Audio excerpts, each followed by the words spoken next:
तिब्बत में एक पूरा ध्यान का प्रयोग है, जिस प्रयोग में शिष्य को 1000 बार गुरु के सामने झुकना पड़ता है, 2000 बार, 3000 बार, 5000 बार। गुरु बैठा है अपने कमरे में, शिष्य बाहर है, काम कर रहा है, लेकिन उसको दिन में 5000 बार गुरु की दिशा में साष्टांग दंडवत करनी। क्या राज है उस 5000 बार झुकने का? और इतना ध्यान लग जाता है उस झुकने से, कुछ और करना नहीं पड़ता, बस इतना याद रखना है कि 5000 बार दिन में झुक जाना है।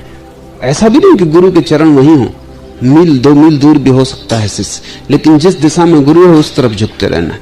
गुरु से कुछ लेना देना भी नहीं है, गुरु तो बहाना है, असली बात तो झुकना है। गुरु तो खूंटी है, कोई भी खूंटी काम कर देगी, झुकने को टांगना है। पश्चिम के लोग बड़ी मुश्किल में रहे क्योंकि वो समझ नहीं पाते। हिंदू देखो सूरज के सामने सूर्य नमस्कार कर रहे हैं, सूर्य को कुछ नमस्कार करने से होने वाला है? वो कोई सवाल ही नहीं। नमस्कार करने की कला है, उसको सीखना है। सूरज भी काफी ठीक है, सूर्य नमस्कार ध्यान का एक गहरा प्रयोग है। सूरज के कारण नहीं, अगर तुमने सूरज के कारण समझा तो तुम भूल गए झुकने के कारण। तो पहला कदम है कि झुको, फिर दूसरा कदम है कि नीचे होने में कुशल हो जाओ। तब सारा संसार तुम्हारी तरफ बहता रहेगा, तुम्हारी संपदा का अंत न होगा। तुम कितनी ही उलीचो और बांटो अपने आनंद की संपदा को, वो बढ़ती ही जाएगी, क्योंकि तुमने गड्ढा बना लिया। अमृत चला आ रहा है, तुम दोनों हाथ उलीचते रहो, कुछ भी चुकेगा ना। जितना उलीचोगे उतना पाओगे बढ़ता चला जाता है। इस तरह वे खड्डों घाटियों के स्वामी बन गए। लोगों के बीच प्रधान होने के लिए किसी को उनके अनुगति की तरह होना चाहिए। अगर तुमने लोगों के आगे होने की कोशिश की तो लोग तुम्हें पीछे पहुंचा देंगे। लोग यानी अहंकार से भरी हुई प्रतिमाएं पागल हैं। तुमने अगर आगे होने की कोशिश की तो घसीट के तुम्हें पीछे कर देंगे। तुमने अगर पीछे होने की कोशिश की तो तुम्हें सिर आंखों पर उठा लेंगे। जब तुम उनके अहंकार पर चोट नहीं करते तब वे तुम्हें स्वीकार कर लेते। जब तुम उनके अहंकार पर चोट करते हो तब उनका अहंकार प्रतिशोध से भर जाता है। और लोग तो पागल हैं।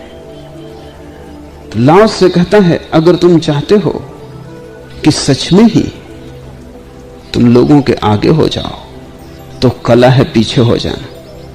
लेकिन यहां एक बात समझ लेना कि अगर तुम आगे होने के लिए ही पीछे हो रहे हो तो तुम चूक जाओगे, क्योंकि वो तो कोई बात ना हुई।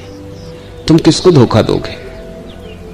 तो इसको ऐसा मत समझना कि अगर तुम चाहते हो आगे होना तो पीछे हो जाओ, क्योंकि अगर आगे होने की चाह है और पीछे होना केवल एक साधन है तो तुम पीछे हो ही नहीं रहे। बाजीद के एक शिष्य ने उससे कहा कि मैंने तुम्हारे वचनों में पढ़ा और तुमसे सुना कि अगर तुम स्त्रियों को छोड़ दोगे तो स्त्रियां तुम्हारे पीछे आएंगी, अगर तुम धन छोड़ दोगे तो धन की देवी तुम्हारा पीछा करेगी। आज 20 साल हो गए और अभी तक कोई आया नहीं। तो बाजीद ने कहा वो आएगा भी नहीं, क्योंकि तुम पीछे लौट लौट के देख रहे हो। वो धन की देवी आएगी भी नहीं, क्योंकि तुम धोखा नहीं दे सकते धन की देवी को। तुमने पीछे लौट के देख रहे हो तो तुम धोखा अपने को ही दे रहे हो। अगर तुम श्रेष्ठ होना चाहो लोगों में इसलिए पीछे खड़े हो जाओ तो तुम कभी भी लाओसे को न समझ पाओगे। हां, अगर तुम पीछे खड़े हो जाओ तो तुम श्रेष्ठ हो जाओगे। वो बाई प्रोडक्ट है, वो परिणाम है। वो जो पीछे हो जाता है उसको लोग सिर आंखों पर उठा लेते हैं, इसलिए नहीं कि उसकी चाह थी, बल्कि इसलिए कि जो पीछे हो जाता है वो श्रेष्ठ हो जाता है। उसे श्रेष्ठ होने की चाह नहीं है, पीछे हो जाने में श्रेष्ठ हो जाना छिपा है। श्रेष्ठ होने की चाह तो निकृष्ट मन की चाह है, श्रेष्ठ होने की चाह तो हीनता की चाह है। उसने सब हीनता छोड़ दी। उसने हीनता इस तरह छोड़ दी कि अब वो सबके पीछे खड़ा हो सकता है अपनी महागरिमा में। अब वो अपनी गरिमा को अपने भीतर संभाले हुए, अब किसी के आगे होने से आगे होने का सवाल नहीं है। अब वो अपने भीतर और परम आनंदित है और उसका दिया जल गया है। अब वो श्रेष्ठ है, लोग उसे सिर आंखों पर उठा लेंगे, लेकिन इस कामना से तुम पीछे मत खड़े होना, नहीं तो तुम्हारा दिया बुझा ही रहेगा। तुम पीछे खड़े ही नहीं हो, तुम तो प्रतीक्षा करोगे कि कब लोग आएं, कब आंखों पे उठाएं। तुम बार बार लाओत्से की किताब पढ़ोगे कि कहीं कुछ भूल चूक तो नहीं हो गई पढ़ने में। अभी तक लोग आए नहीं, अभी तक सिर आंखों पे उठाया नहीं। कितनी देर हो जाती है, जीवन खोया जा रहा है। किसी को उनके अनुगत की तरह बोलना चाहिए, इसलिए संत आदेश नहीं देते, सिर्फ उपदेश देते हैं। आदेश तो सम्राट देते, उनकी मालकियत। उपदेश का तो अर्थ होता है केवल सलाह। मानो तो ठीक, न मानो तो भी ठीक है। और संत बिना मांगे सलाह भी नहीं देते। बुद्ध का तो नियम था कि जब तक कोई 3 बार न पूछे वो जवाब न देते थे। इसलिए बुद्ध की किताबों को पढ़ना बड़ा मुश्किल हो जाता है, क्योंकि 3 बार आदमी सवाल पूछता है और तब बुद्ध 3 बार जवाब देते। बहुत लंबा हो जाता है, 6 गुना हो जाता है काम। बुद्ध से किसी ने पूछा कि आप 3 बार के लिए क्यों रुकते हैं? बुद्ध ने कहा कि जो मांगता है उसी को मिल सकता है, और 3 बार पूछने का केवल इतना ही प्रयोजन है कि वस्तुतः तुम पूछना ही चाहते हो, ऐसी ही जिज्ञासा से नहीं आ गए हो। तुम्हारे प्राण दांव पे लगे, तभी सलाह दी जा सकती है। लेने वाला तैयार हो तभी दी जा सकती है, लेने वाला आतुर हो तभी दी जा सकती है, लेने वाला प्यासा हो तभी। और पूछा गया कि आप 3 बार फिर उत्तर क्यों देते? बुद्ध ने कहा लेने वाला कितना ही तैयार हो, फिर सोया हुआ है। एक बार में न सुन पाए, शायद दोबारा सुन ले, दोबारा न सुन पाए तो शायद तीसरी बार सुन ले। जीसस ने अपने शिष्यों से कहा कि कोई तुम्हारे साथ दुर्व्यवहार करे तो 7 बार क्षमा कर देना। एक शिष्य ने पूछा कि ठीक, फिर 8वीं बार क्या करना? 7 बार क्षमा कर दिया, फिर 8वीं बार। तो जीसस ने कहा 7 बार नहीं, 77 बार। और अगर तुम पूछोगे 78वीं बार क्या करना, तो मैं कहूंगा 777 बार, क्योंकि वो तो बात ही ना हुई।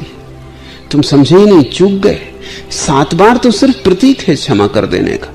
क्षमा कर देना ये मतलब है। 7 बार तो इसलिए कह रहे हैं कि तुम्हारा भरोसा नहीं है।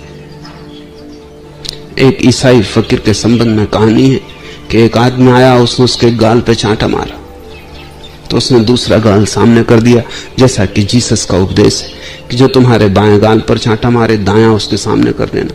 वो आदमी भी दुष्ट था, उसने भी जीसस की किताब पढ़ी थी। उसने कहा कि तुम हमको न धोखा दे सको, उसने दाएं गाल पे भी एक चांटा मार दी। जैसे उसने दाएं गाल पे चांटा मारा, वो फकीर झपटा और उस आदमी की छाती पे सवार हो गया। उसने कहा ये तुम क्या करते हो? जीसस को मानने वाले हो कि, और ये तुम क्या कर रहे हो?